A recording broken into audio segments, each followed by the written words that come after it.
আজি গৰমে একদম মৰম কৰিব দেই। নমস্কাৰ সকলোকে। আজি ৰ'দটো দেখিছেনে একদম 5 বজাতে কেনেকুৱা ফটাফটি। মই ইয়াৰ ৰাতিপুৱা অকণমান বোলো খোজকাঢ়ি আহোঁগৈ বুলি গ'লোঁ আৰু একদম ৰাতিপুৱাই ৰ'দটো ওলাই আহিছে আৰু আহি পাই ইয়াৰ ফুলৰ টাববিলাকত ইমান বনবিলাক ওলাইছে বোলো অকণমান চাফ চিকুণ কৰি দিওঁ। তাৰপৰা এই ফুলজোপা আকৌ বৰ বেকেটা হৈ আছিলে বোলো অলপ মাজতে ৰুই দিওঁ, মানে ফুলবোৰ দুজোপামান ভিতৰত ৰুম বুলি ভাবিছোঁ। মানে ষ্টেণ্ড কেইডালমান আনি থোৱা আছে, কিন্তু ভিতৰত ফুল ৰুমকৈ এইবিলাক টাববিলাক চাফ চিকুণ কৰি ভিতৰলৈ নিয়া হোৱাই নাই আৰু সেই বুলি ভাবিয়ে এয়া ফুলজোপা অকণমান ঠিক কৰিলোঁ আৰু ফুলৰ টাবত যিবোৰ বন ওলাই আছিলে সেইবিলাক অলপ চাফ চিকুণ কৰি ল'লোঁ।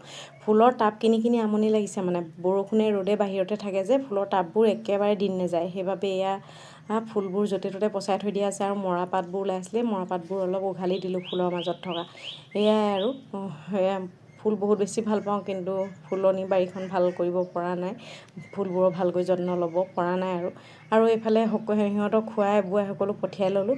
লৈহে মানে ৰাতিপুৱাই যদিও ধূপ বা ভগৱানৰ নামত চাকি ধূপডালেই হওক বা তুলসীত পানী দিয়া কামটো অলপ সোনকালে কৰিবলৈ পালে ভাল, মই বুজি পাওঁ, কিন্তু মানে নহয়গৈ আৰু ৰাতিপুৱা ইমানেই খৰধৰ হয়। গাটো ধুই মানে একদম নাইটিটো পিন্ধি আৰু সিহঁতক মানে পঠিয়াবলৈহে চাওঁ আৰু তাৰপিছত আকৌ নিজে সকলোবিলাক কৰি মেলি আজৰি হৈহে এয়া মেখেলা চাদৰযোৰ পিন্ধি লওঁ আৰু তাৰপিছতে ভগৱানৰ নামত ধূপ লগাওঁ। ভগৱানক এটাই প্ৰাৰ্থনা কৰোঁ, মই ধন সম্পত্তি এগাল নালাগে, স্বাস্থ্যটো ভালে ৰাখিবা, সদায় নিজে কাম কৰি খাম। মই সঁচাকৈ সদায় সেই বুলিহে কওঁ, আপোনালোকে কি বুলি কয় বাৰু?